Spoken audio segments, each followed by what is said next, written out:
30 years of the best sports talk in Middle Tennessee, featuring Tennessee Radio Hall of Famer George Plaster, Tennessee Sports Hall of Fame coach Watson Brown, and Young Guns Billy Derrick. And now, here's your host, George Plaster.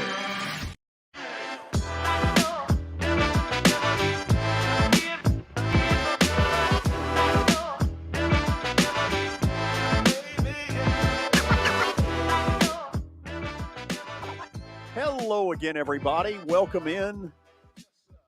All of a sudden, not hearing anything. Let's see. Okay, let's try this again. You're not hearing anything? Barely. Need me to turn it up? Turn it up a little bit. We welcome all of you into kind of an early edition of the show. And the deal is this. We were trying to work out schedules in an auditorium. We are at my alma mater, Battleground Academy. The Entrepreneurial Center has this beautiful theater. Let them see it real quickly.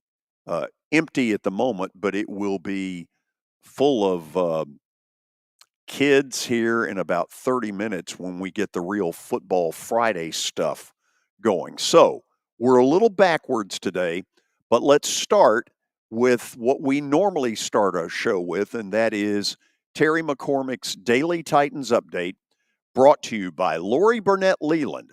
She wants to be your mortgage lady, and through the folks at USA Mortgage, that is absolutely possible. So dial her up at 615-969-4350. Terry McCormick, Main Street Media, joining us at the beginning of the show. Terry, how are you? George, how are you? Doing good. Where are you? I'm in the Robert Brazil Dr. Doom room. I'm actually, instead of facing the wall that has the stats on it, I'm facing the wall that has his framed signed jersey on it. Okay, get out of the way for a second. Just sort of lean one way or the other. Okay, that's the old Love You Blue uniform. By the way, when are they wearing those? When aren't they?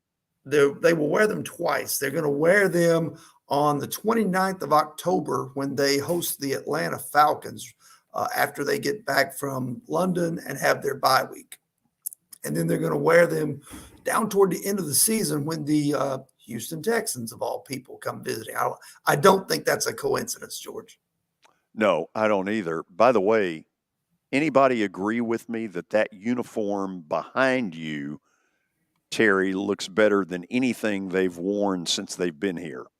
Listen, George, I've had this discussion with Connor many times, and we both agree that they should go back to that uniform and then create some sort of Titans logo, maybe back on the white helmet to match that.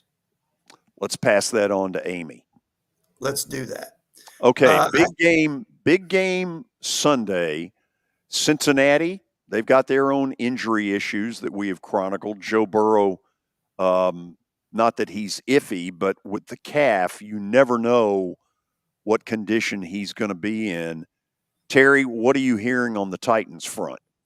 Well, George, the news is not great on the Titans front. I told you yesterday to be concerned about Traylon Burks because he had not been at practice. He's one of 4 players who've been ruled out. Mike Vrabel said it's not a re-aggravation of the knee injury that he suffered up in Minnesota during the preseason, but he did say that Burks is probably going to be out for a week or two. Elsewhere, Peter Skoronski, I don't think any of us expected him to play. He'll miss his 3rd straight week coming back from that appendectomy. And then Elijah Molden and Luke Gifford, both out with hamstring injuries. So 4 guys down for the Titans as they head into this game against Cincinnati. Obviously, did not expect Skoronski to play, but Burks certainly a big loss. Terry, what else have you got for us? I can tell the wheels are spinning. Yes, I've got one other note for you, George. Vrabel did say that Kyle Phillips should return to the practice field next week when he's eligible to come off injured reserve. So that could be a nice little shot in the arm if they can get him back, get him going, and provide a little bit of a different look at the receiver position, maybe than some of the guys that they have in terms of that short, quick burst and ability to separate on those little routes in the slot. Okay, give me your thoughts on this. The way I look at Sunday, who's kidding who? The Titans aren't suddenly going to resurrect the greatest offensive line in history. It's going to have problems. Cincinnati will have their moments, and Ryan Tannehill will probably take even more shots, just like he did a week ago in Cleveland. So to me, that's a given. The flip side that I think will decide the game is how much punishment can the Titans front four inflict on Joe Burrow. The Titans secondary on its own isn't good enough to deal with Burrow and that great core of receivers. In my mind, it's the front four that will decide whether they can win that game or not. Yeah, I think you're right, George. I think that's going to be a big part of it. I think you're talking about Jeffrey Simmons, Arden Key, Danico Autry, Harold Landry, who is Shane Bowen admitted yesterday really is still kind of working his way back into form. Now, he's been battling a hamstring issue as well, but they need those four guys, as they say, to get home and to find a way to get Joe Burrow down and get some sacks and really, kind of disrupt his rhythm when he does throw the football because, as you mentioned, Jamar Chase, T. Higgins, Tyler Boyd, all three of those guys are very, very dangerous when they get the ball in their hands, not to mention handing it off to Joe Mixon. So this Bengals team presents some serious challenges. Over on the offensive side of the ball for the Titans, George, I think you're spot on in terms of this offensive line. My guess is they need to try something to help out, beyond just chipping every play or keeping, max protect, things like that. I think, one of the best ways to wear down a defensive line that has your number, go 3-step drop, go no huddle. Wear them out. Don't let them make substitutions and see if you can put together a 10, 12 play drive with no huddle and tire them out and take advantage of that once you do. Well, let me say this. I think the spotlight is on Tim Kelly to be a little creative. And in the early going, Terry, I haven't seen it. No, I mean, I agree. I think you've seen bits and pieces of it, but nothing consistent. And to, in Kelly's defense, when you've got a bad offensive line, when it can't hold up and give your quarterback time to throw, it just kind of strangles you. It's so hard to be creative. It's so hard to, find things that work consistently. And then, the Titans have always tried to do it by, having the run game open up things for the passing game. But last week, Cleveland and Jim Schwartz just took that away. They just said, no, you will not run the football. You're going to have to throw it 35 times if you want to win, and we don't think you can. Yeah. Okay. Good stuff, Terry, as always. Appreciate it. All right. See you, George. Okay, Terry McCormick with his Daily Titans Update, brought to you by Lori Burnett Leland. She wants to be your mortgage lady, and through the folks at USA Mortgage, that is absolutely possible. So dial her up, 615-969-4350. Billy, do we have an update in our future? We do. We start with old Chandler Jones of the Raiders. He's finally been arrested in Las Vegas, and because he violated a protective order from police, he was booked into detention center around midnight. So really, really sad situation. Hopefully, I know I said career a couple of days ago, but the better word is his life. He's 33 years old, and it didn't work out with the Raiders. You're right, and it's obviously not working out with his life now. So it has sort of come a lot to more a halt. Important. Yeah, exactly. Also, Anthony Richardson of the Colts is going to start against the Rams in Indy. Yep. The concussion, and I've seen the hit, and it was a tough hit when he got in the end zone a couple of weeks ago. So 14 days later, I guess 12 days later, he's gotten cleared. But I don't guess the same can be said for Jimmy Garoppolo out in Vegas. No, it doesn't look like he's going to go, but a guy that can go is Bryce Young. He is going to start against the Vikings in Carolina. So a couple of rookie quarterbacks are going to be able to go on Sunday. So, and their teams need them. I mean, Carolina and Indy, they both need those two guys under center if they want to win. Although Gardner Minshew looked pretty good. Oh, Gardner Minshew's as good a backup as there is in this league. And not necessarily is Andy Dalton the backup in Carolina? Who's you can have Andy Dalton. Yeah, I'll take Garner. I don't know if the same could be said about Andy Dalton. We already got Jonas Rodriguez in here too, so getting ready for. He's laughing at us. Also, last night Lions beat the Packers 34-20. Oh, they didn't just beat them. And they take control of the NFC North. They beat the ever-living snot out of Green Bay. If you saw the first half, when was the last time you saw one team on the road dominate the home team the way Detroit did? If you're not buying Detroit, wake up. They are that good. And their running back had a night. Montgomery, 32 carries, God. 121 yards, and 3 touchdowns. So he ran hard. He really did. And they had a lot of fans there at Lambeau. I noticed that. They really traveled. So the Lions are finally good again, which I think a lot of people are excited about. And former Titans offensive coordinator Matt LaFleur got a little pissy with the media last night. He didn't like some of their questions. And I get it. I mean, look, they got the crap kicked out of them. Yeah. And this may not be the last time. Green Bay's got issues, and Detroit is really good. They are. Also, last night, Western Kentucky dominated MTSU 31-10. Nice call, George. Yes, thank you.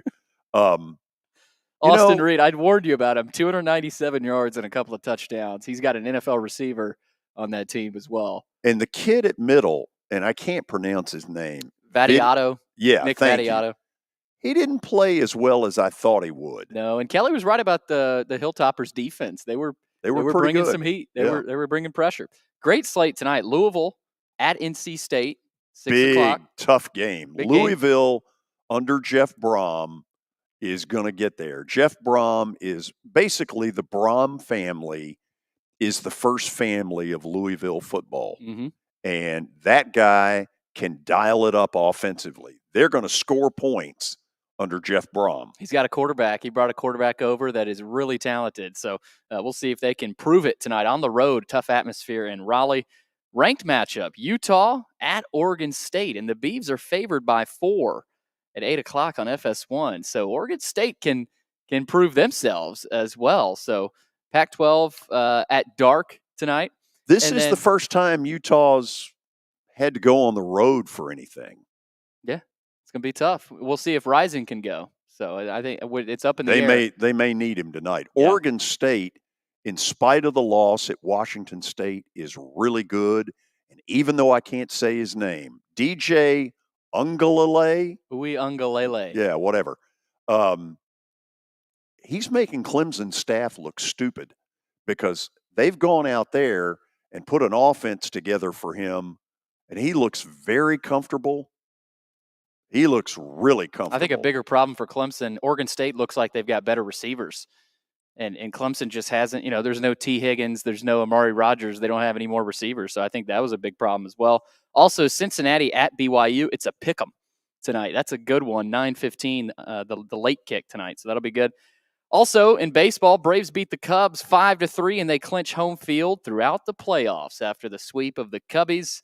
And the Cubs now have to sweep the Brewers in Milwaukee to have any chance of making the playoffs. So not happening. It's I feel for Cubs fans. Yeah, I do too. And also, but more importantly, I will be in Atlanta for Game 1 of the playoffs next Saturday. Bingo. Book it. Also, the Marlins last night, they didn't get to finish that game. They had a lot of momentum. They took the lead late, but the game was suspended by rain at 1 a.m. after a 3-hour delay. So the Marlins, they're still a half game ahead of the Cubs, who have 3 games in Milwaukee coming up. So the Marlins have the edge. Are going to get in. I think they will, especially with the way after the Cubs got swept. I think you're pretty confident saying that the Marlins get in unless somehow the Cubs sweep the Brewers. So if you're wondering what's going on, we're on 30 minutes early due to some scheduling things that we needed to take care of. At 2 o'clock, we'll get into Football Friday, which will be high school exclusively out at BGA. We'll take our first break, and when we come back, the Plaster Bet of the Day. There's 6 of them. Count them. It's time for me to start winning again. And I'm going to next.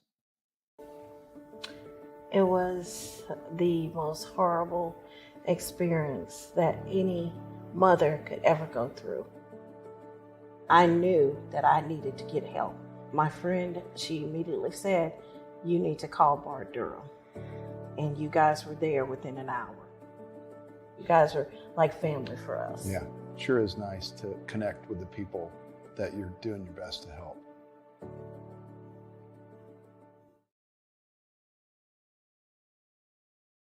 Year number 2 of the Plaster and Friends Celebrity Bowling Night was awesome. And the reason is really simple. I chose Strike and Spare, and they were amazing. They have great food, great bowling, and a staff that is truly ready to go the extra mile to help you. They have 5 family fun centers in the area to choose from, and for more info, go to strikeandspare.com or call them at 615-824-5685.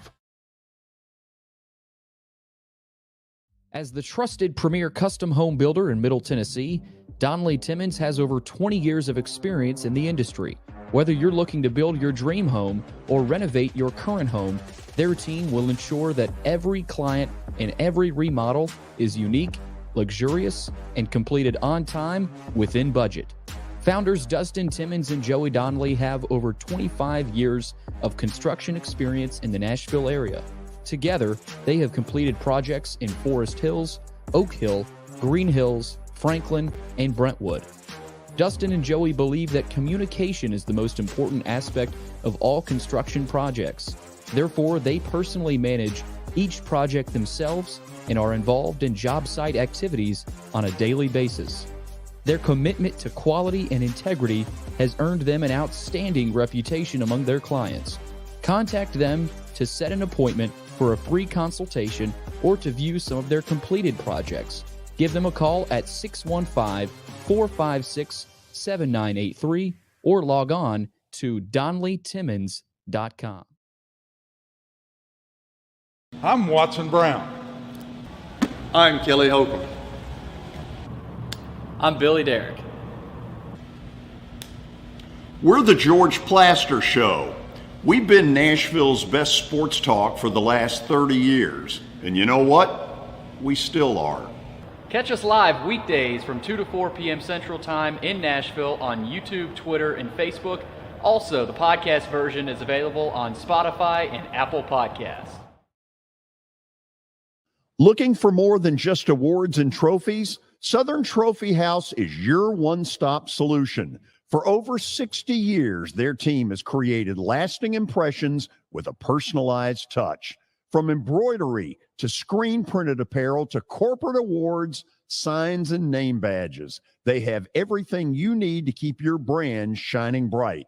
With their knowledgeable customer service team, you can relax as they create, produce, pack, and ship merchandise and awards on time and on budget. That includes etched crystal awards, custom-cut acrylic name badges, embroidered Richardson ball caps, banners, screen-printed T-shirts, laser-engraved Yeti cups, and knives. Recognize your hard-working team from Southern Trophy House, where they do their best to help you recognize your best. Located at 2705 Nolensville Pike in Nashville, give them a holler, 615-256-7295. Visit southerntrophy.com. Southern Trophy House, for all your personalization and recognition needs.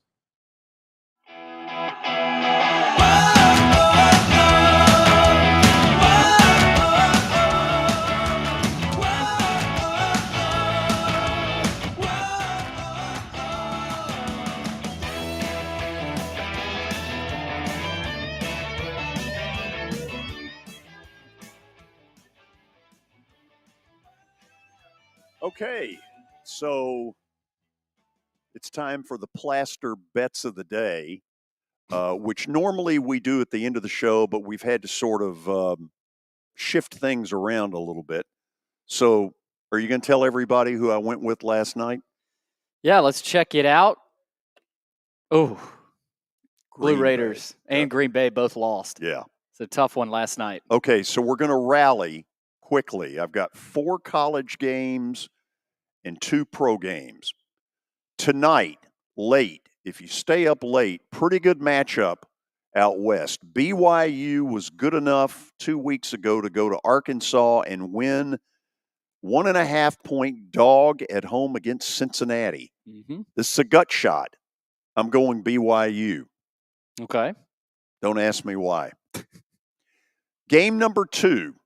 There is no team in college football that has cratered as bad from one year to the next as Baylor. Baylor sucks. They're just not very good. They're a 12.5-point dog at UCF. That is way too many points. Oh, Central Florida is going to run it up. No, they're not very good either. They're good enough to score on Baylor. That is, I know UCF is now a Big 12 team, but that is a lot of Well, points. I was not aware that it was your job to critique where I'm going with this. I put Okay. my name behind this. I'll just mute myself. No, then. I mean, but, understand that, So on you want me Monday, to just be all happy, go No, lucky, no, no, good no, pick, no. George? No, but if you're going to do that, then on Monday, if it doesn't work, we'll have Billy. Well, let's 0-1. Let's do it. Okay. Moving on. Another team that is cratered from one year to the next is the University of Houston. Under Dana Holgerson, they also stink. TCU ripped them to shreds about 3 weeks ago. Now they go to Lubbock and face that high-octane stuff that the Red Raiders pull out there. I'm going to take Texas Tech minus the 8.5 at home against the University of Houston. And then the last one is close to home. I didn't like Ole Miss's body language at the end of the game last week. Essentially, they quit. They quit. They wanted no part of Alabama by the end of that. They had been slightly better than Bama in the first half. I think they led 7-6 at the intermission and then died in the second half. Well, guess what? LSU is going to be more of the same. They're going to throw well. They're going to run hard. And if Ole Miss plays with the same level of willing to quit, LSU will drill them. Good pick. I like the pick. Oh, I'm glad we found some agreement. That's there. one of the 4 I like right there. Okay. So the 4 college games, BYU tonight, 1.5-point dog at home against Cincinnati, late game on TV. Central Florida tomorrow, minus 12.5 at home against Baylor, which is awful. Texas Tech, same kind of story, 8.5 at home against Houston. And LSU tomorrow night, 2.5 at Ole Miss in Oxford. The 2 pro games that I'm going to take. The Rams were not very impressive Monday night, but they are simply better than Indy. Now, little cause for pause is the fact that Anthony Richardson will play for the Colts. And so far this year, when he has played, they've been better. That said, I'm going Matthew Stafford in the Rams plus 1.5 at Indy. And then the last one, the Cowboys have spent a week being psychoanalyzed by all the ESPN morning shows, all the things that's wrong with Dak Prescott, all the things that's wrong with their defense. Well, they've still got Micah Parsons, and the Patriots don't have weapons on the outside. Dallas wins this game by a touchdown or better, and those are my 6. Boom.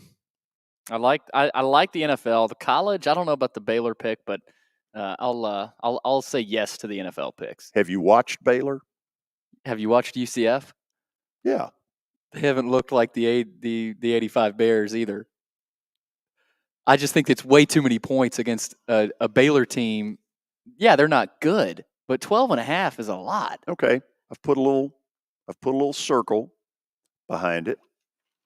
I'm looking forward to it. When it doesn't work for you, on Monday we'll announce that you were 0 for 1. Well, it's going to work. Okay. We'll go to the break. A big group gathering in here. I'm told that they're not overly thrilled about the show, but they are pumped at the fact that they're not in study hall, not in class. They're just happy to be out of class. They're just happy to be out. It's Football Friday. Stay tuned. We're coming back from my alma mater. Yes, they have sort of invited me back, and we'll be back to the Entrepreneurial Center in just a moment.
Forget the fact that Sir Speedy Music City is owned by my BGA classmate James Warren.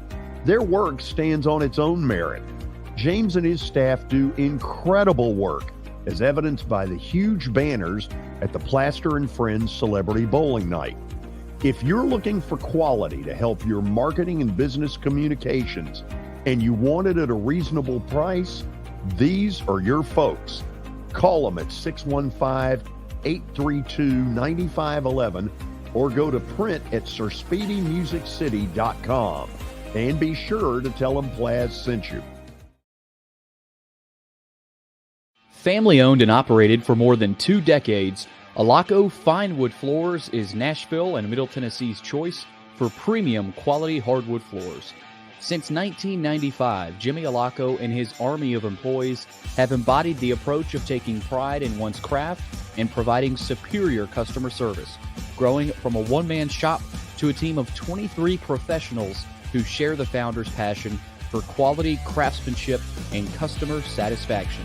If you are interested in contacting them, you can find their headquarters at 2505 Winford Avenue in Berry Hill, or give them a call at 615-356-0303. Again, that's 615-356-0303, or log on to alacofinewoodfloors.com.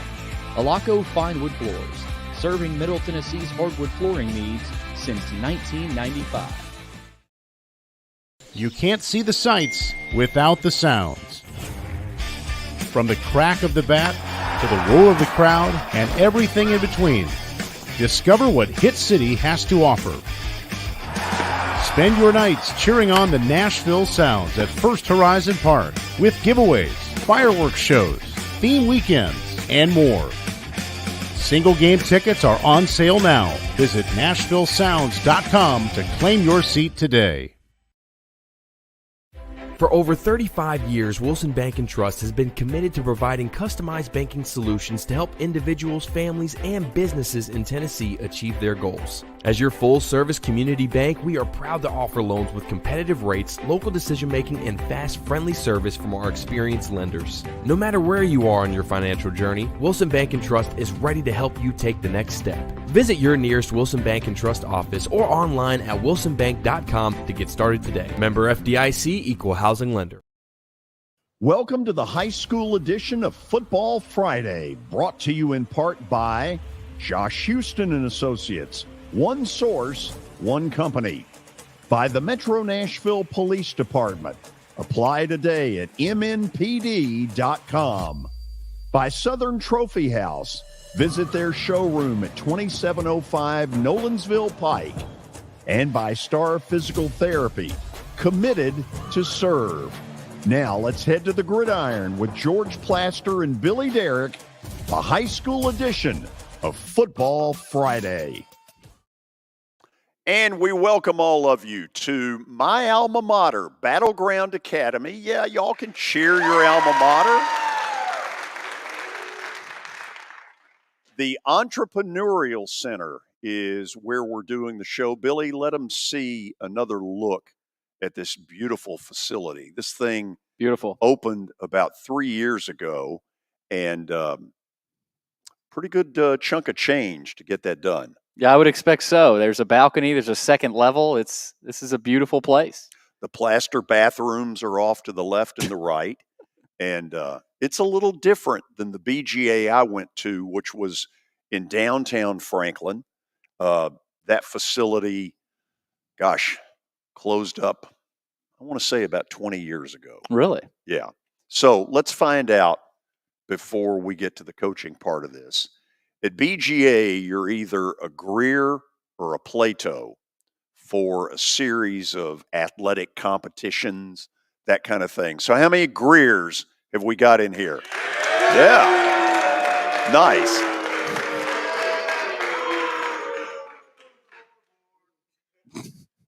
I was a Greer. Yeah. All right, how many Platos we got in here? Oh.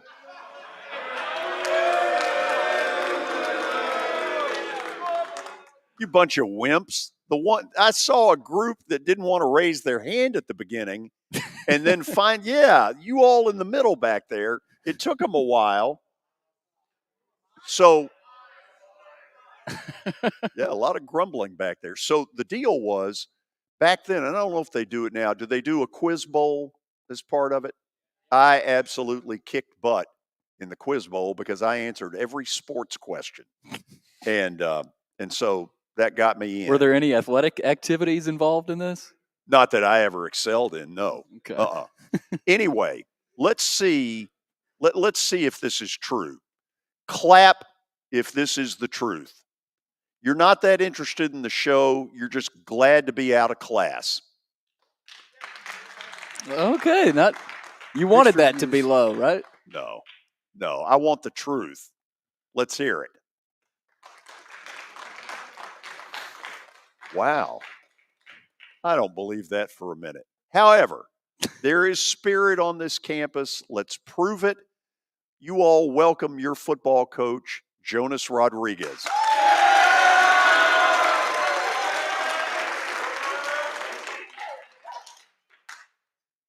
Was it fake or was it for real? It's pretty real. You think so? Yeah. Okay. So tell people a little bit. The Tennessean did a big story on a bunch of you guys who were kind of a little bit of a coaching tree in the Nashville, Middle Tennessee area. Talk a little bit about some of the coaches you've worked with in your career, because it's a little bit of a who's who around here. Yeah, well, I think a lot of it starts with we all played for Coach Ricky Bowers, and I was fortunate to coach with him for 8 years. And so he had a large impact on me and also those other guys as players for him back in the late 90s. We played for him in football and basketball. And so I think that was a big piece of it. And I think we each were able to also branch off and work with other good people who are, good mentors and helped us along, whether it's college coaches. Clark, he played for Bobby Johnson. Bobby Johnson, You're talking about Clark Lee. Clark Lee, yep. He played for Bobby Johnson and obviously learned a lot from him. He also coached with Rick Neuheisel. And I think all of us also probably take a little bit away from Don Meyer through Coach Bowers and through our own different individual experiences with Coach Meyer. He was a coaching legend in basketball around here, but he had a huge influence on a lot of coaches in this area. And then I think that we've also been able to develop separately in our own ways and kind of grow as individuals and develop our own styles. And we've been fortunate to be around great people and have great kids to coach. And it's been fun seeing these guys excel and be leaders in the profession in this area and nationally to some regard. Who would be the one? I don't know if the word copy is the right word. The one that you've patterned yourself after the most. Well, I don't know if I've really patterned myself after one in particular. I think you take great tidbits from a lot of different people. So Coach Bowers is one of those. Daniel McGugan was a guy I coached with for a number of years, and he's a close friend and took some things away from him as well. So those would be two of the big influences for me personally. And I think you've got to be authentic. You've got to be yourself. And if you're trying to be somebody else, you're never going to be the best version of yourself. So for me, it's been about finding those tidbits and things that I've learned over 20 years of coaching from great fellow colleagues and even the assistant coaches I worked with. I can think about a guy like David Brown, who's the D-line coach at NBA for a long time. He was a great, just kind of old head that I learned a lot from. Ed Caudill was another guy. So there's been a lot of great influences, and I think taking just little bits and pieces away from those guys and then figuring out how that fits into who I am as a coach and what I believe in is a big piece of being the best coach I can be.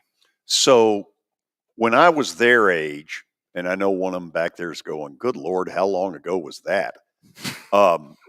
When I was their age, I absolutely knew that I was going to be a sports broadcaster.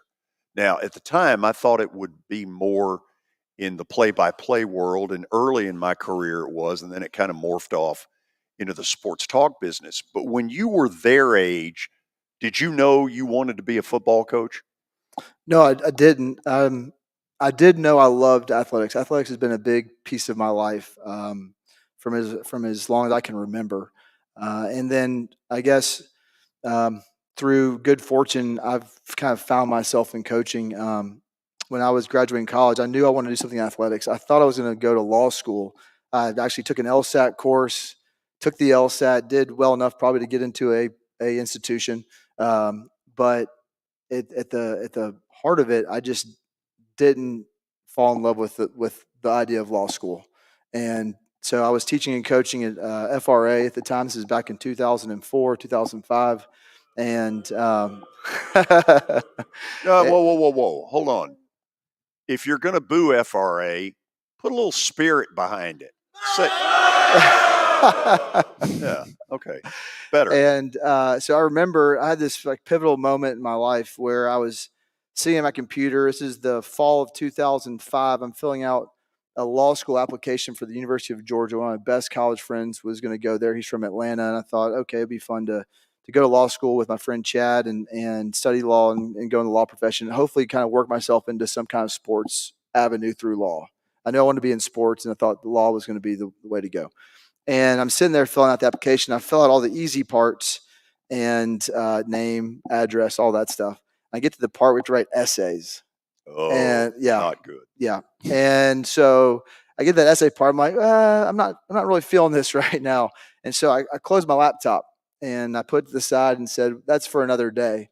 And that day hasn't come yet. And so I've been in teaching and coaching for 20 years and just feel just called to do. I feel God's called me to be a teacher and a coach and to influence young people. And it's been a real blessing for me personally. It's really neat. My kids are getting older. I'm having a chance to coach them and use sports, and hopefully as they become high school athletes as well. Do you ever stop and say, wow, because I as I've gotten older, this has started to happen. Oh my God, I've gotten the chance to spend my life in sports, which is not exactly curing cancer, but it's been pretty good for me.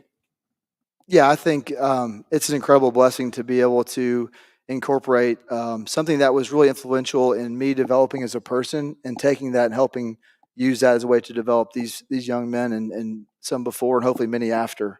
So I think sports can be a great thing in our society. It's a big part of our culture, and I think there's a lot to be learned from sports. And I think that's where I really fell in love with it is that sports are way bigger than just the games. It's about life. And I think learning to coach life through sports is a real blessing. And hopefully we'll have a great impact on these young men here.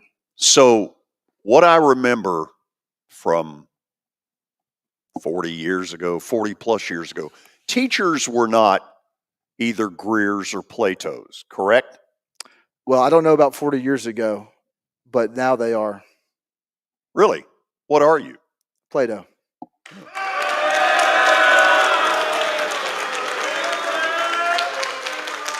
Why is Plato the superior? It's style? not. Oh, it is. It's absolutely not. Why are there? It feels like there's more Platos. Hey guys, who won the tug last year? Who won the tug? You're outnumbered, George. whatever. Actually, Billy, the Play-Doh swept every level of the tug: high school, middle school, fourth grade. Yeah, it was a clean sweep. The brooms were out, George. I bet we kicked butt in the quiz bowl. I don't think so. Well, if I'd been there, we would have. I'd have gotten all the sports. You need to come back and be a guest at the quiz I bowl. would, you know what? Guest, yes. That's on fun. tap. That would just be book fun. it. So, not just at BGA, but high school in general. Man, it's changed. The 7-on-7 camps. You know, when I was in high school, nobody could throw. When I started doing play-by-play in college, I only had to know one thing: hand off inside. And now I look around and these quarterbacks can do stuff. I mean, that's changed y'all's game, hasn't it? It is, and it started at the youth levels. The opportunity to play football at the younger levels has changed a lot. Flag football, when I was growing up, didn't exist. You played in the backyard, which is still great, but there wasn't that organized league that they're all over the place now. Then you have the 7-on-7 leagues. We have flag football and 7-on-7 leagues here at BGA for our young people and people in the Franklin area and outside of that. And so the opportunity to learn and grow and throw the ball and catch it with instruction has grown quite a bit. And you have so I think that those opportunities have kind of pushed things along. Also, you may have noticed this too: the quality of athlete in the Middle Tennessee area has gotten a lot better in the past 40 years. What has caused that? Well, I think it's a few things. Obviously, the growth of the city, just the pure numbers of that. I think the Titans and the Predators coming here, and you have professional sports teams who players stay here. It's a great place to be, and their kids are coming through, and you see a lot of these kids of former pro athletes here.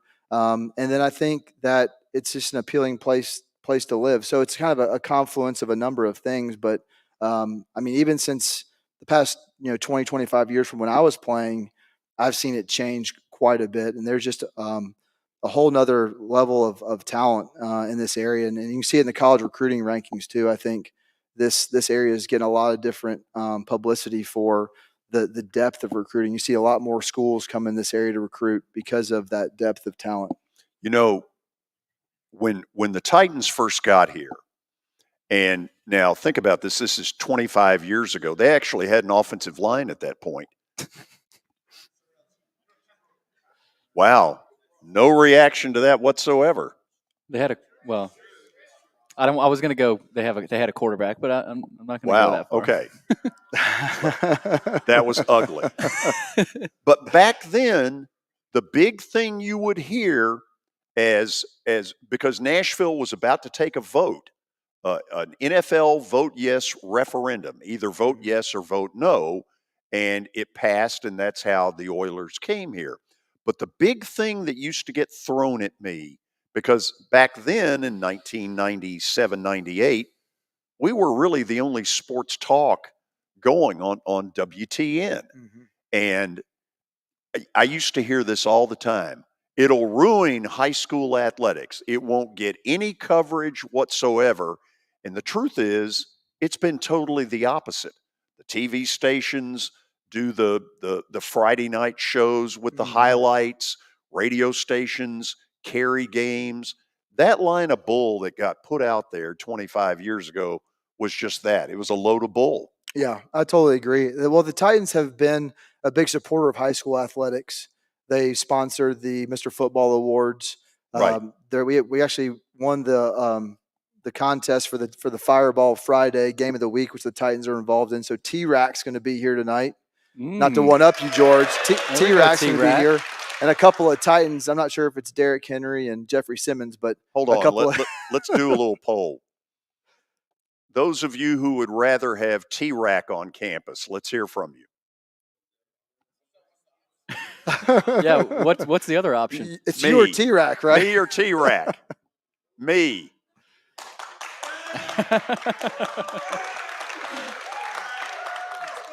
Yes. They're sucking up. This young man right here will get rewarded. He was the only one that enthusiastically voted for me.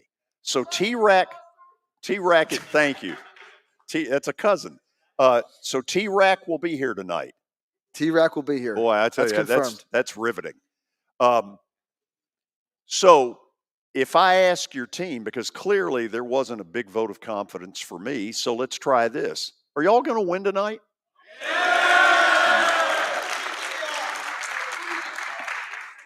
It's pretty good. It wasn't all that good. It can be better, though. It could be a lot better. Are y'all going to win tonight?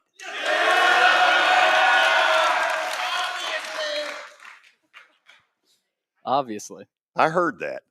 Tell me about your football team. It's been a really fun group to coach. These guys have worked tremendously hard. It's this off season. We had a lot of guys commit to. We had a tough season last year, and these guys committed to getting better, to working hard in the weight room, working together. And I think you've seen the fruits of that come out this season. I think we're a team that's still growing and evolving. We're still figuring out what the best version of ourselves looks like. And this is a pivotal game, I think, in taking a step in the right direction this week.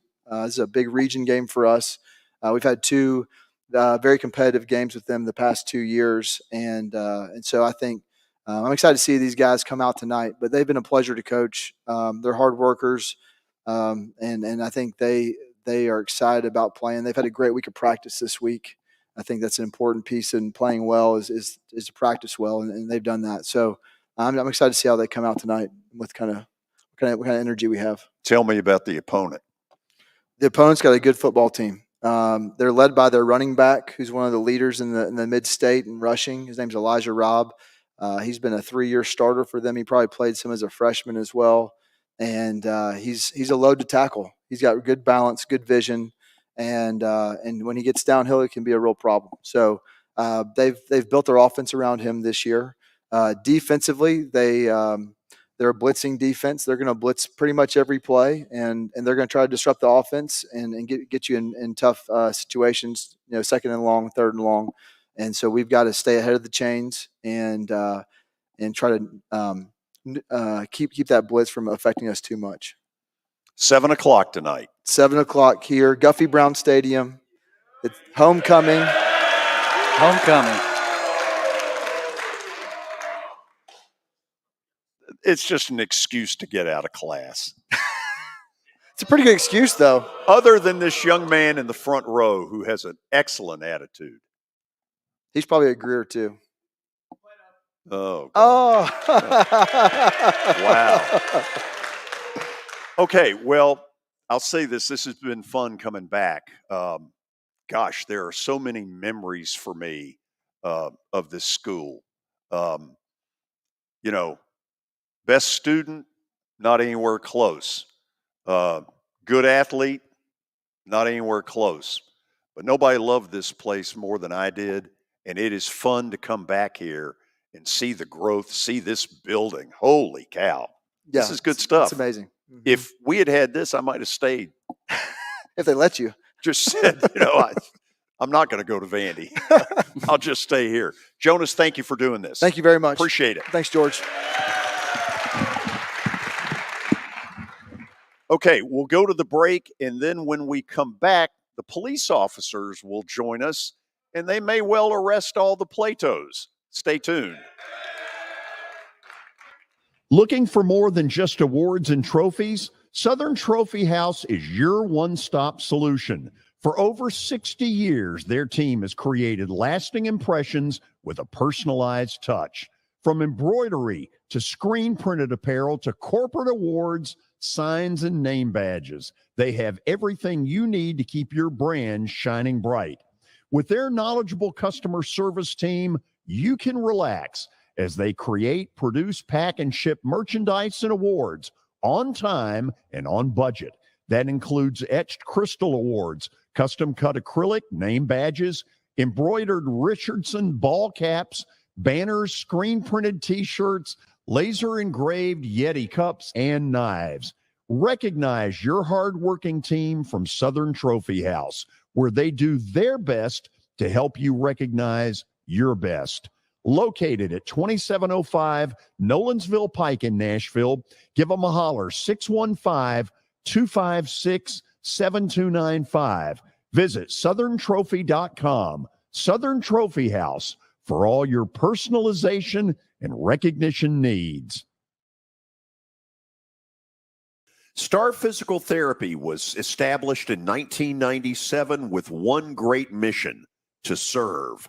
If you're hurting, don't wait to receive physical therapy. You don't need a referral to see their physical therapist, and early morning and evening appointments are available. Make the call to 615-673-1420 and get rid of that pain. Star Physical Therapy, the official health provider of Football Friday. Convenience and value, two words that we expect when we do business. Our goal at JHA Company is to deliver just that, both to our school partners and to our customers. Whether you're purchasing photos, yearbooks, class jewelry, letter jackets, school spirit wear, or senior graduation products, we strive to make the experience easy, convenient, and cost-effective. Find out more at jhacompany.com or call 615-867-6345 for more information. JHA, one source, one company.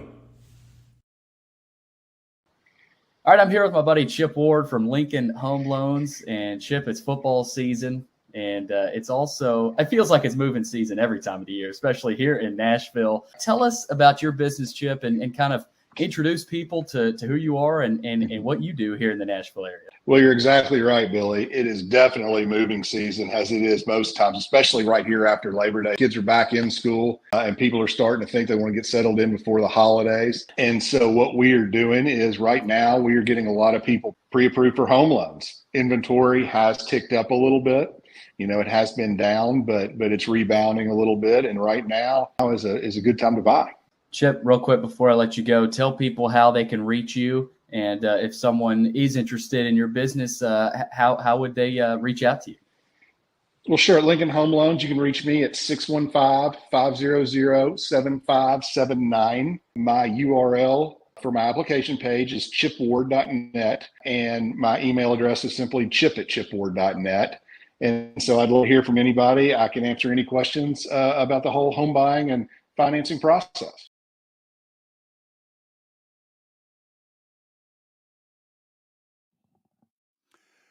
We are back here at Battleground Academy. Football Friday, alive and well. BGA. And Billy, you got to help me. Is it Pope John Paul or is it Pope Prep? Pope Prep.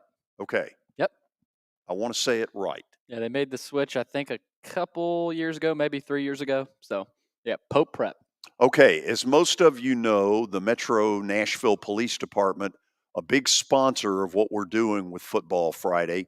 Officer Garen Hoskins joining us as he does virtually every week. Officer Larry Williams out in this standing room only crowd. So what's going on? Nothing much, George. You know, I had someone come to me earlier this week, and I'll start the show off like this. She wanted to come on the show, very similar to Travis Kelce's situation. You know, Taylor Swift had contacted me and had really enjoyed my performance and wanted to come out, but I had to deny her and say, you know what, Right. Probably not. You should. Too much paparazzi. Yeah, too much. And so I had to deny Taylor Swift of my production. Mm-hmm. Yeah, it's a tough life. So now that we get through that load of bull, That's true. Where are we going here? So today, what I wanted to focus on is a little bit of the nitty gritty. That is the bread and the butter of the police department. And what I wanted to talk a little bit about was salary, benefits, and stuff like that. You know, we've talked a couple of programs that we have going on for recruitment, but I want to talk a little bit of salary. So you ready for that? Well, let's do it. So if it's good enough, I'll join. Hey, so we have fantastic salary and benefits. You know, a lot of the officers, we're one of the highest paying agencies in Tennessee. If officers going into the academy are starting off at $54,900 across the board, that's only for 19 weeks. After that, the salary ranges from your first year is mid 60s all the way up to low 90s. That's just base pay, George. That's not talking about anything of overtime or anything like that. On top of it, we've also got fantastic benefits, such as a fully funded city pension, which means you don't contribute anything to that pension whatsoever. So every time you get your paycheck, you're getting paid, and then the city is putting a little bit of money into your pension every single time.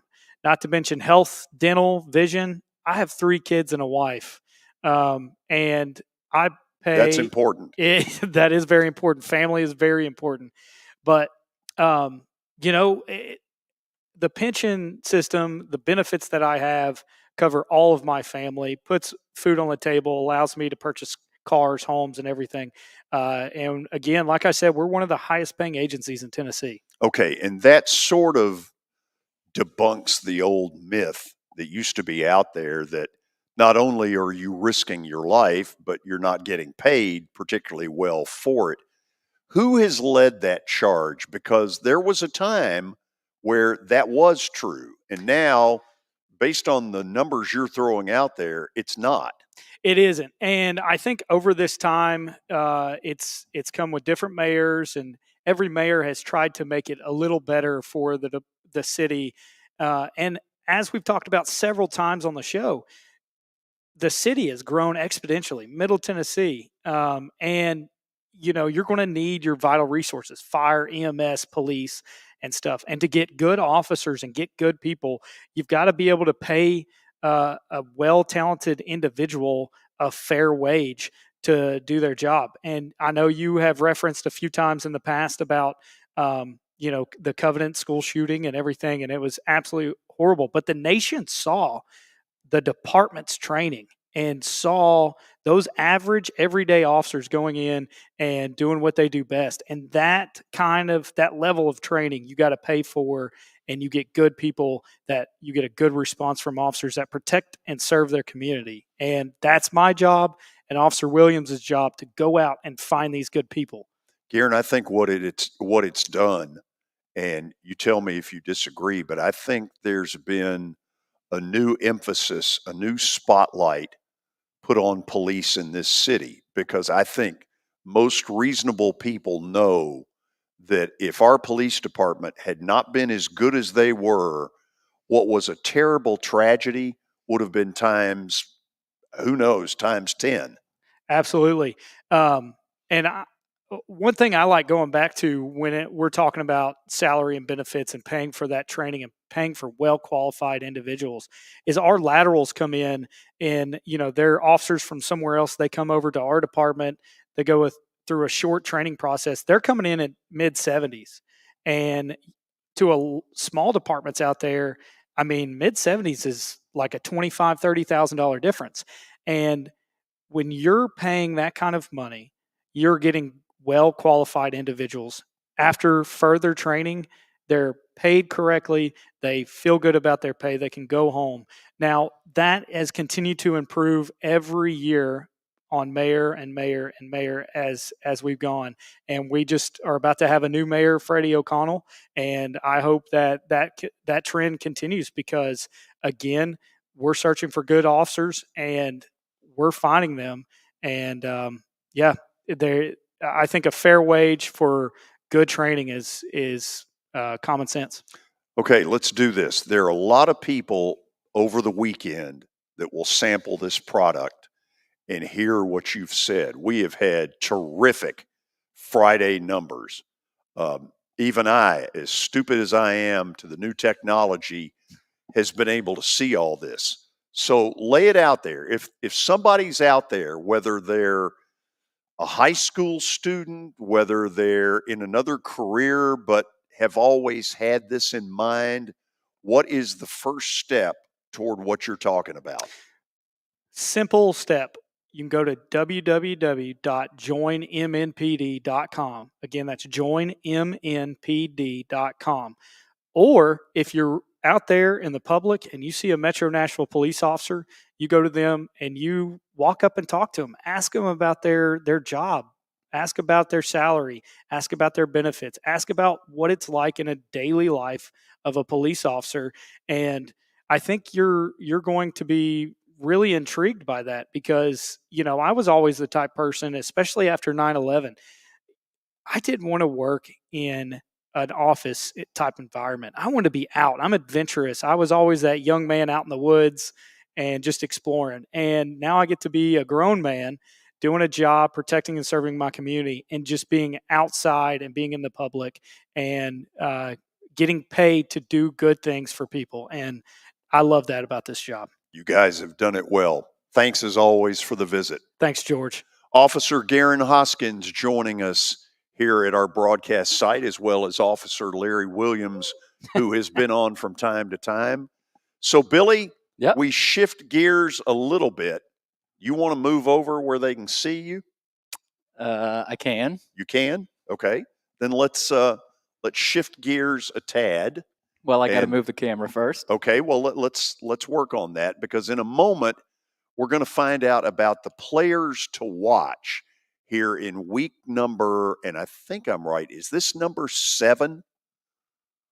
Is this the 7th one of these that we've done? I'm thinking August 17th is when we started. So 3 in August, 4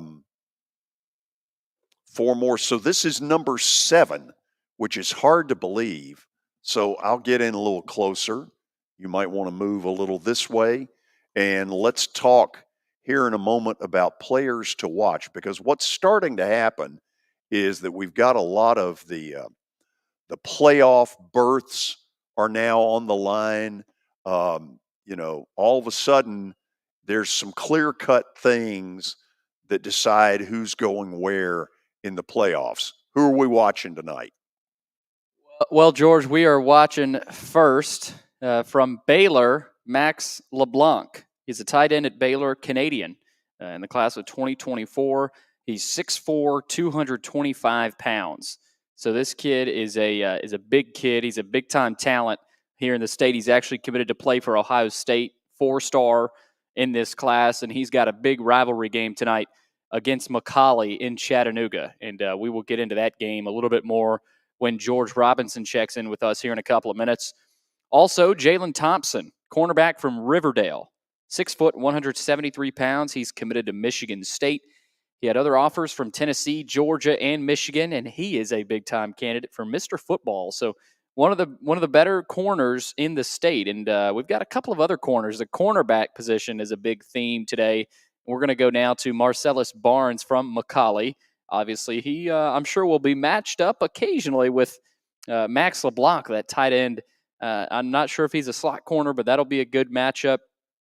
Of course, Baylor's got a lot of other good weapons. They got Amari Jefferson. That'll be a fun matchup if Jefferson and Barnes are matched up against each other. Barnes, 6'2", 170, committed to Brent Pry and Virginia Tech. Of course, they're struggling. They're on the up and up. I think the future's bright there, but it'll take a little bit for that to get going. But he is committed to Virginia Tech, one of the best corners in the state.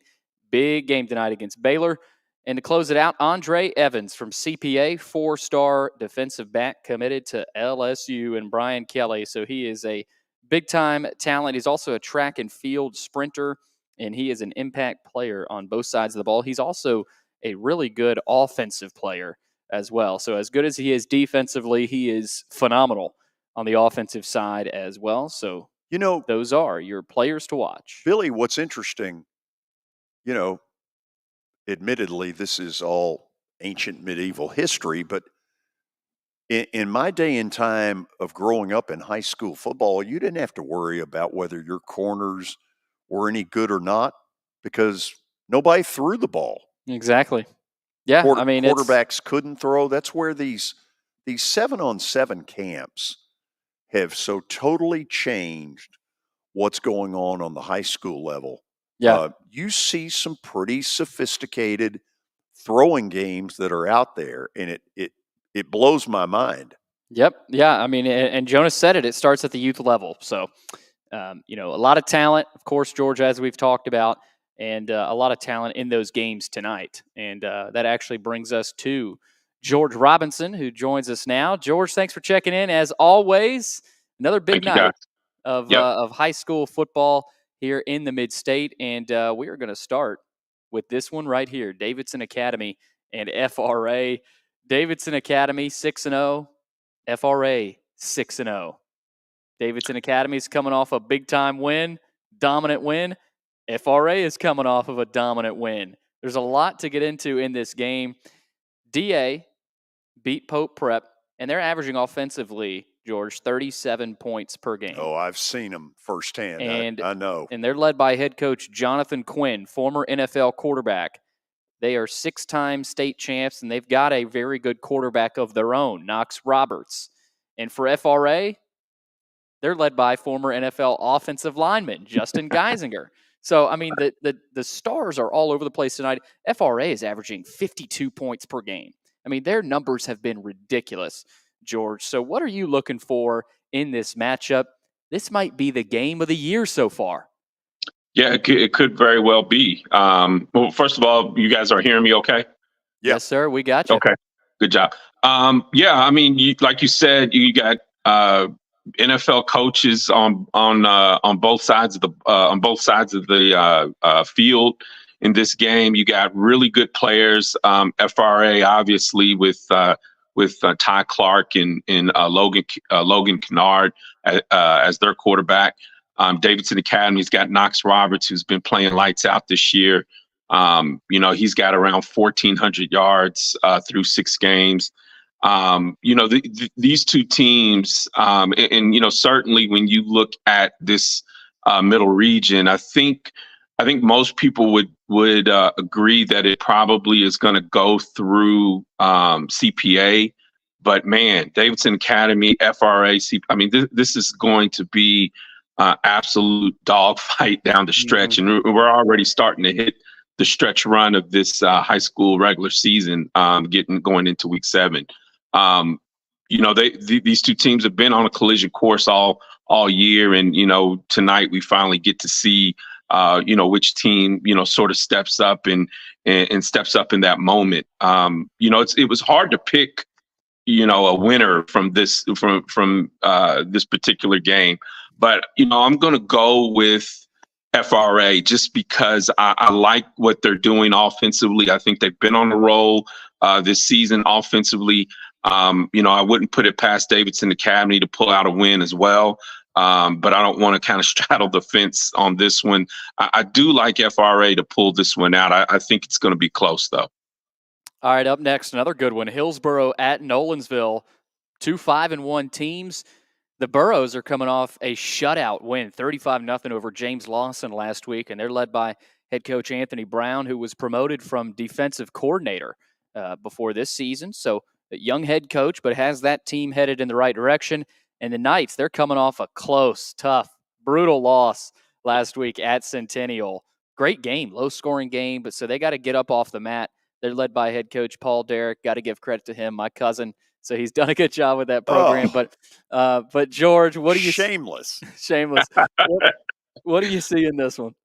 Well, first of all, that was a great game last week. It was a low-scoring game, a defensive battle. I think Nolensville relies heavily on Zion Tomaska, their running back, who's had a great season, and had a great game last week against Centennial.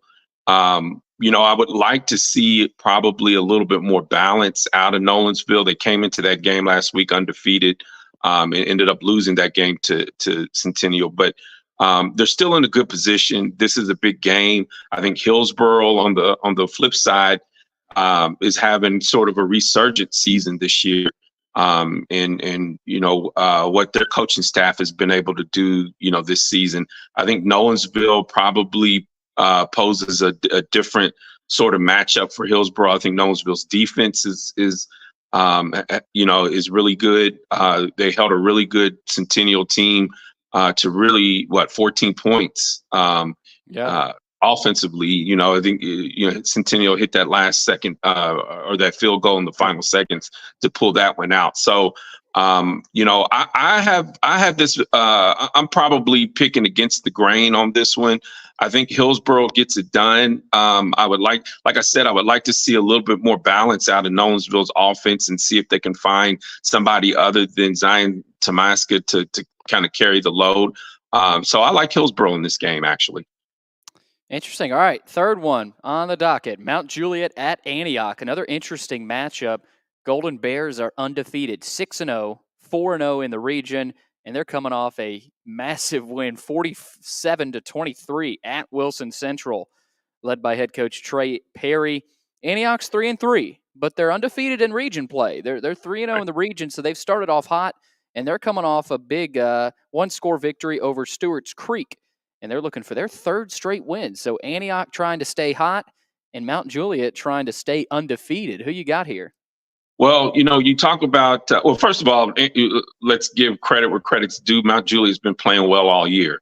Coach Perry has done a fantastic job with that team.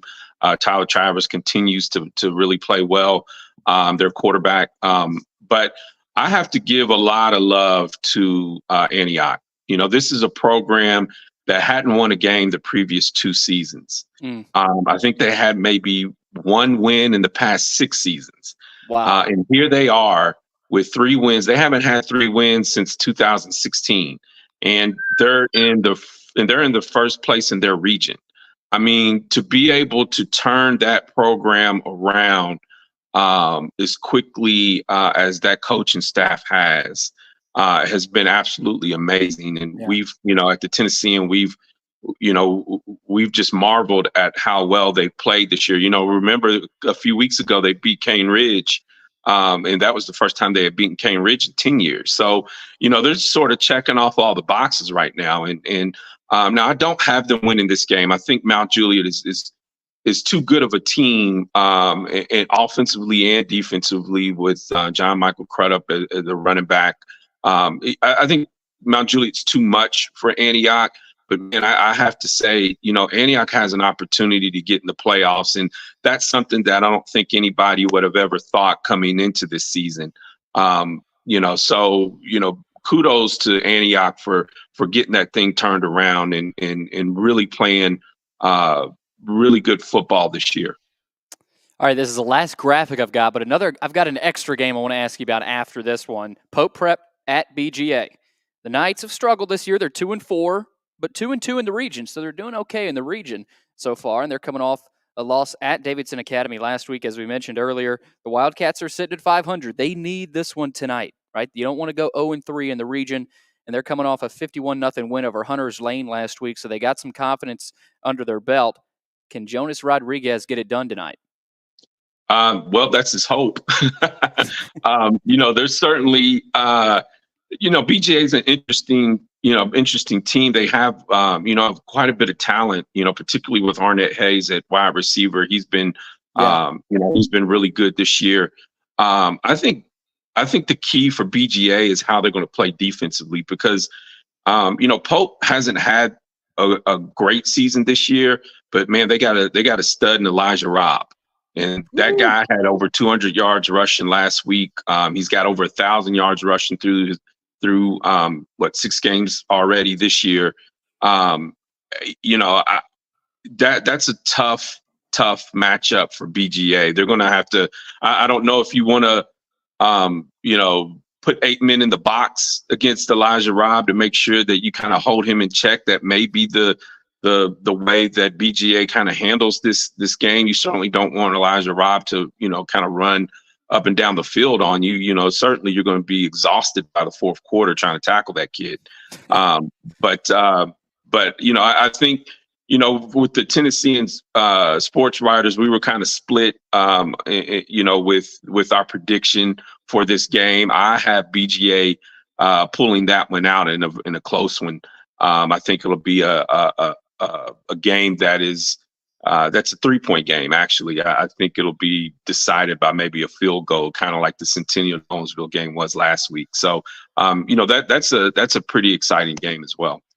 All right, last one I want to get you to talk about here, and this one is not in the graphics, of course, as I mentioned, but Baylor at McCallie. And I know you're not surprised. I'm asking you about this one. I know you're not. I think you've been to Chattanooga. I think it was the Baylor BA game. It's the Money Bowl. Yes. Yeah, well, it was the Baylor Lipscomb game. Baylor Lipscomb. Okay. Yep. So the week earlier. So you've seen Baylor.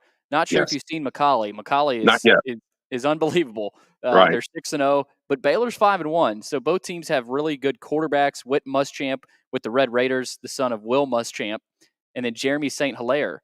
And both those guys are going to Vandy, actually. So I think that's interesting on 2 of the better teams in the mid-state. They're going to the Commodores. Oldest rivalry in the state, Cross River rivalry they call it. It's been played since 1908. The Money Bowl. Yeah. So wow. you could just call it the Money Bowl, like The, George is. the old Money Bowl.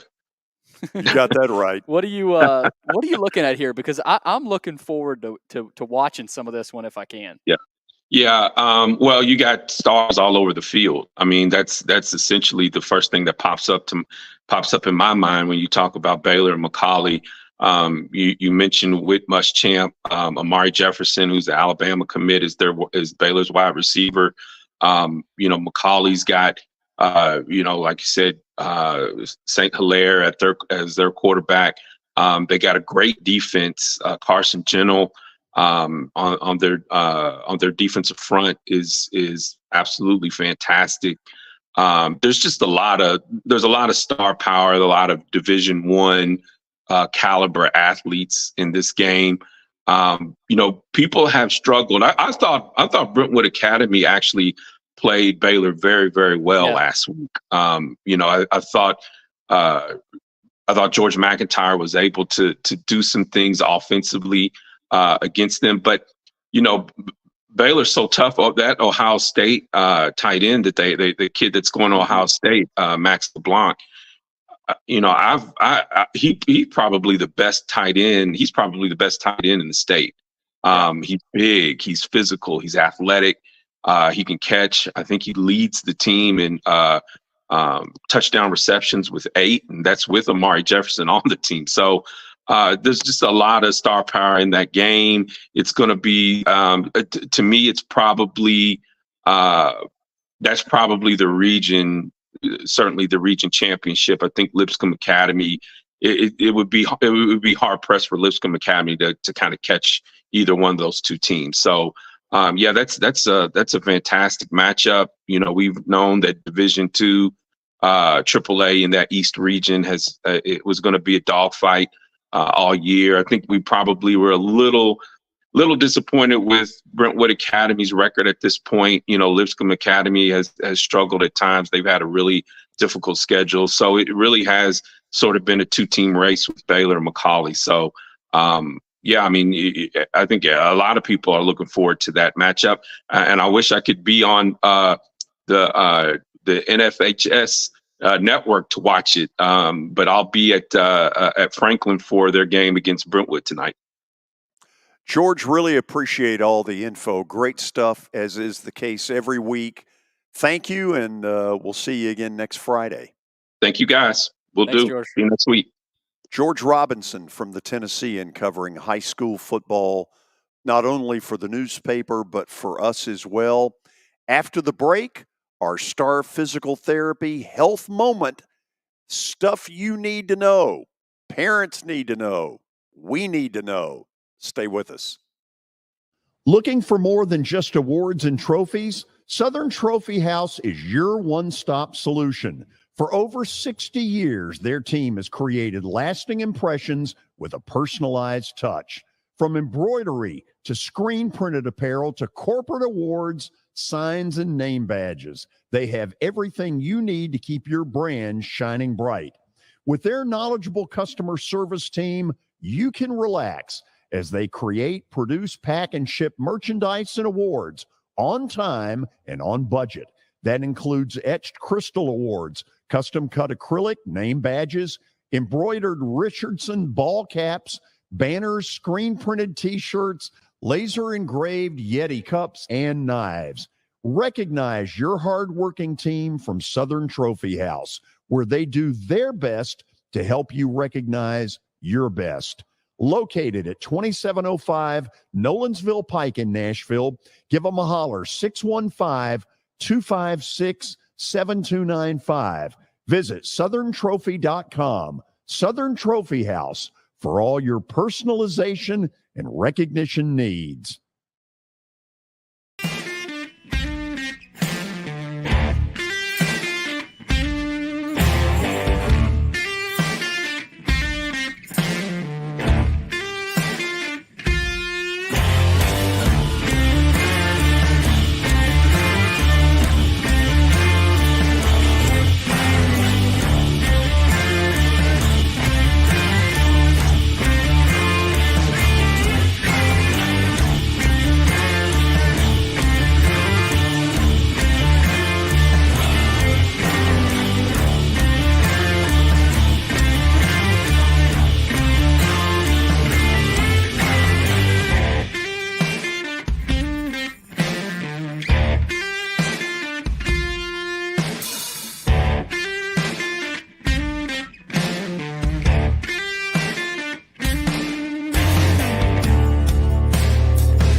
Star Physical Therapy was established in 1997 with one great mission: to serve. If you're hurting, don't wait to receive physical therapy. You don't need a referral to see their physical therapist, and early morning and evening appointments are available. Make the call to 615-673-1420 and get rid of that pain.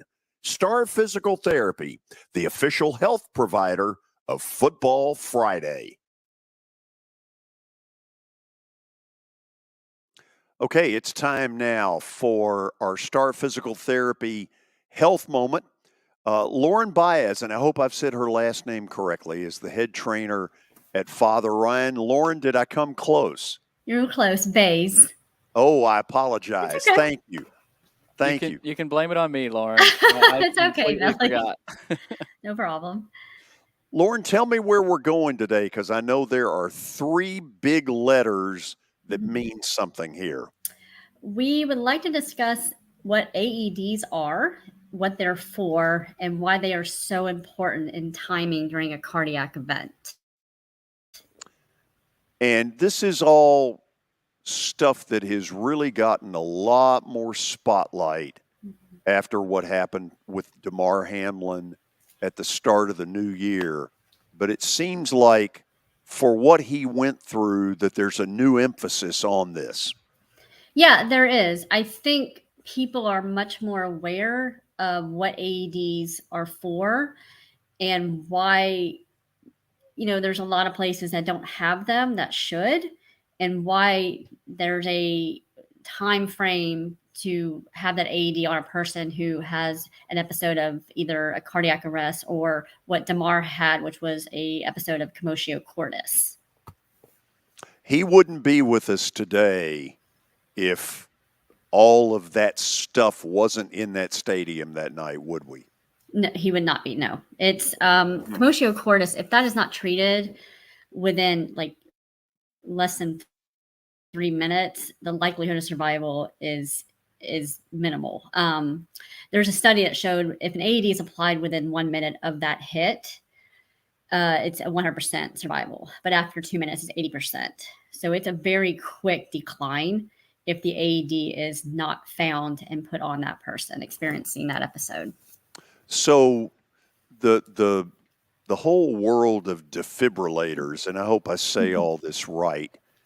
How many schools have got them? What's the criteria? What does a school, whether it's a high school or a college, need for their athletes? And that is actually a really good question. Most school buildings do have one. Most high schools have one, if not maybe 2 up to 3. I will let everybody know. Father Ryan, we have 8. So we have one in each building. My assistant and I, Jonathan, have 2, one of each of our own that we travel with. So Billy would know because he's an alumni there. Where our turf field is and where our softball field is a good, maybe 0.3 of a mile, half a mile apart. So when we have multiple events on campus, it would be almost impossible to get that AED from one side to the other, which kind of leads into this 3-minute rule of where an AED should be. So when we talk about the 3-minute rule of AEDs, it's used to determine where and how many AEDs are required. So, and that includes grabbing the AED, applying the AED, and then using the AED if there's a shock that is needed. So if you are at a tournament, if you're a parent, you're at a tournament of 20 fields and AED is on field 1, but there's no AED at field 20, which is, half a mile, maybe 3/4 mile away.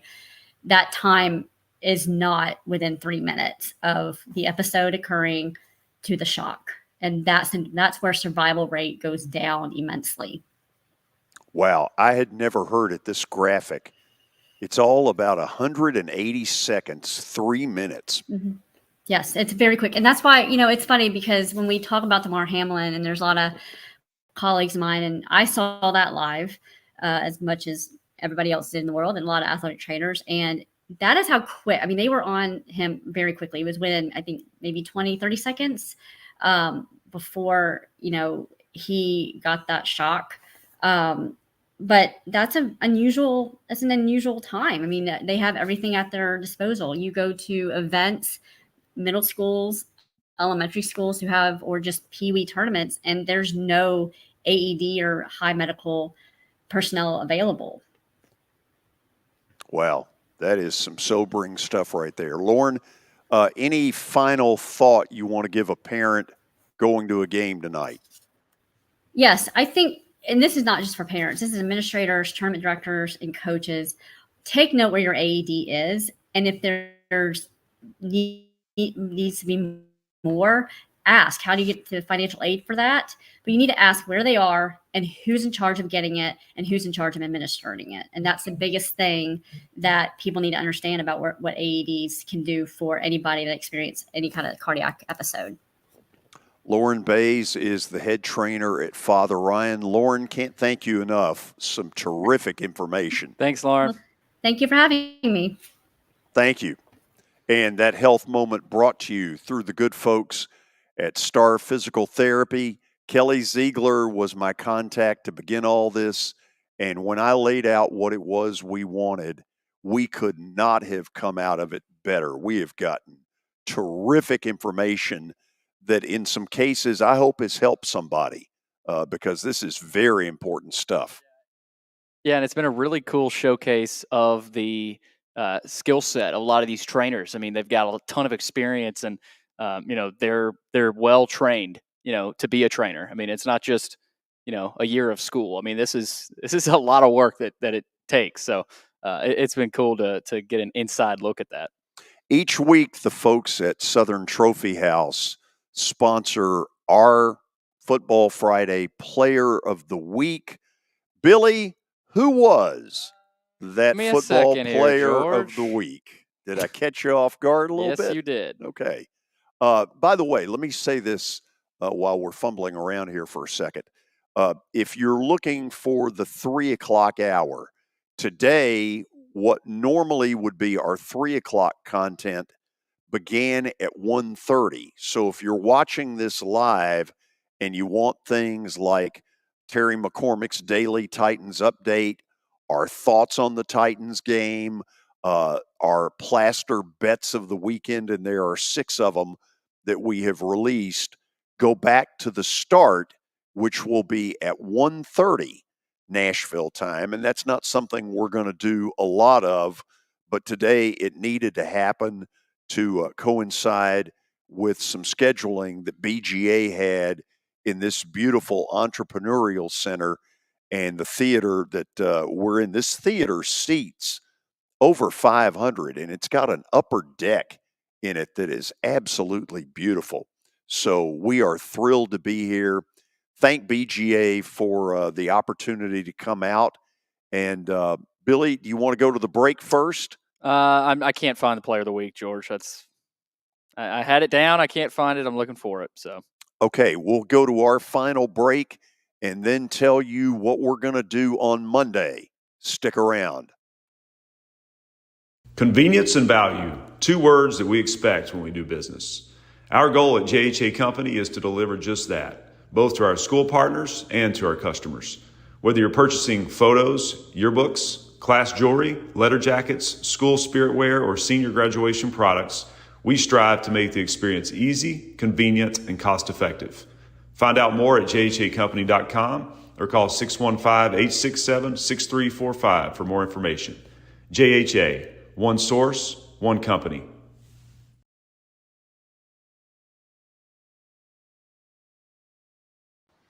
All right, I'm here with my buddy Chip Ward from Lincoln Home Loans. And Chip, it's football season, and it feels like it's moving season every time of the year, especially here in Nashville. Tell us about your business, Chip, and kind of introduce people to who you are and what you do here in the Nashville area. Well, you're exactly right, Billy. It is definitely moving season, as it is most times, especially right here after Labor Day. Kids are back in school, and people are starting to think they want to get settled in before the holidays. And so what we are doing is right now we are getting a lot of people pre-approved for home loans. Inventory has ticked up a little bit.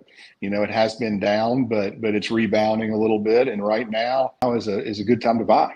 Chip, real quick before I let you go, tell people how they can reach you And if someone is interested in your business, how would they reach out to you? Well, sure. At Lincoln Home Loans, you can reach me at 615-500-7579. My URL for my application page is chipward.net, and my email address is simply chip@chipward.net. And so I'd love to hear from anybody. I can answer any questions about the whole home buying and financing process. Okay, we're about out of here and looking forward to a big weekend. Very quickly, next Monday, we'll get into the postmortems of the Titans and the Cincinnati Bengals, hoping for a Tennessee victory to even the season series, the record at 2-2, and staying competitive in the AFC South. Billy, what do we got on Player of the Week? Jeremy St. Hilaire from the McCallie Blue Tornadoes. He helped his Blue Tornadoes shut out NBA last week 35-0. So he is, of course, one of the quarterbacks committed to Vanderbilt. Had a great week last week. He's one of the more talented quarterbacks in the state. And that 3-star on 24/7 will probably go up, especially after his performances this week. But Jeremy St. Hilaire leads McCallie to a shutout over NBA, 35-0. Okay, if you're watching this on Friday and you're looking for something really fun to do, my church, Holy Trinity Greek Orthodox Church on Franklin Road, holds its Greek festival this weekend. We'll have 8,000 people who will be with us over 3 days, starting on Friday night tonight at 4 o'clock, tomorrow as early as 10 in the morning, and running all through Saturday and Sunday. All of you drive safe wherever you're going. For Billy Derrick, I'm George Plaster. Thanks to BGA for the hospitality. We will see all of you again on Monday.